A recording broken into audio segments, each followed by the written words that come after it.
ಬಲರಾಮನ ದಿನಗಳು ಚಿತ್ರದ ಸತತ ಪ್ರಚಾರ ಕಾರ್ಯಗಳಲ್ಲಿ ತೊಡಗಿಸಿಕೊಂಡಿದ್ದ ನಟ ವಿನೋದ್ ಪ್ರಭಾಕರ್ ಅವರು ನಿರಂತರ ಕೆಲಸದ ಒತ್ತಡದಿಂದಾಗಿ ಲೋ ಬಿಪಿ ಸಮಸ್ಯೆಗೆ ಒಳಗಾಗಿದ್ರು.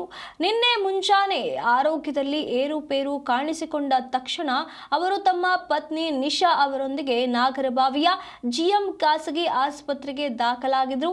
ವೈದ್ಯರ ಸಲಹೆಯಂತೆ ಅಗತ್ಯ ತಪಾಸಣೆಗಳನ್ನು ಮಾಡಿಸಿಕೊಂಡಿರುವ ಅವರು ಸದ್ಯ ಗುಣಮುಖರಾಗಿದ್ದು ಆತಂಕ ಪಡುವ ಅಗತ್ಯವಿಲ್ಲ ಅಂತ ಹೇಳಿ ಪತ್ನಿ ನಿಶಾ ಆರೋಗ್ಯದ ಅಪ್ಡೇಟ್ ನೀಡಿದ್ದಾರೆ.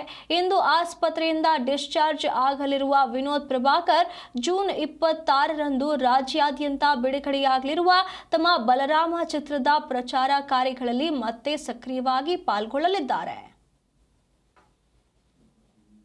ಸೊ ಇಮಿಡಿಯೇಟ್ ಆಗಿ ಒಂಚೂರು ಹಾಸ್ಪಿಟಲ್ ಹೋಗೋಣ ಅಂತ ಅಂದರು. ಈಗ ಬಂದು ಆ್ಯಸ್ ಯೂಶುವಲ್ ಒಂದೊಂದು ಟೆಸ್ಟ್ ಮಾಡ್ತಾರಲ್ಲ, ಸೊ ಆ ಟೆಸ್ಟ್ ಎಲ್ಲ ಆಗಿದೆ. ಎಲ್ಲ ಟೆಸ್ಟು ನಾರ್ಮಲ್ ಆಗಿ ಬಂದಿದೆ. ಈಸ್ ಫೈನ್ ನಾವು. ಈಗ ICU ಅಲ್ಲಿ ಇದ್ದು ಈಗ ವಾರ್ಡಿಗೆ ಶಿಫ್ಟ್ ಆಗಿದ್ದಾರೆ. But is getting better. ಈಗ ಪರವಾಗಿಲ್ಲ, ಹುಷಾರಾಗಿದ್ದಾರೆ, ಮಾತಾಡ್ತಿದ್ದಾರೆ. ಆ್ಯಂಡ್ ಮೋಸ್ಟ್ಲಿ ನಾಳೆ ಡಿಸ್ಚಾರ್ಜ್ ಮಾಡ್ತಾರೆ. ಸೊ ಈಸ್ ಫೈನ್ ನಾವು. ಸ್ವಲ್ಪ ಇರತ್ತಲ್ಲ ಈ ಒಂದು ರಿಲೀಸ್ ಇದೆ, ಸ್ಟ್ರೆಸ್ ಇದೆ, ನಿದ್ದೆ ಇಲ್ಲ.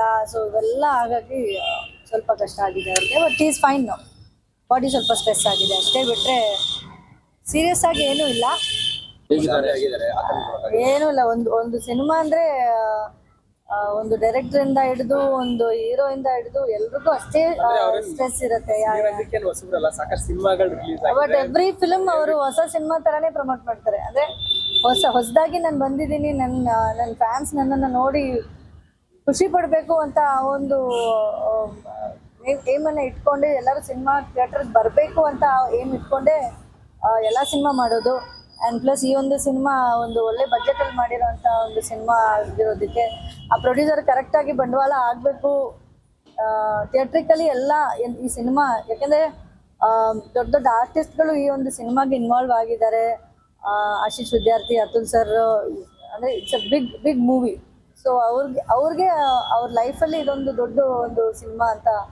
ಆ್ಯಂಡ್ 25th ಸಿನಿಮಾ ಆಗಿರೋದಕ್ಕೆ ಅದು ಯಾವುದೇ ರೀತಿಯ ಫ್ಲಾಪ್ ಆಗಬಾರ್ದು, ಯಾವುದೇ ರೀತಿಯ ಜನಗಳು ತಲುಪಿಸದೇ ಇರಬಾರ್ದು ಅಂತ ಅನ್ನೋದಕ್ಕೆ ಫುಲ್ ಕಂಟಿನ್ಯೂಸ್ ಪ್ರಮೋಷನ್ ಆಗ್ತಿತ್ತು.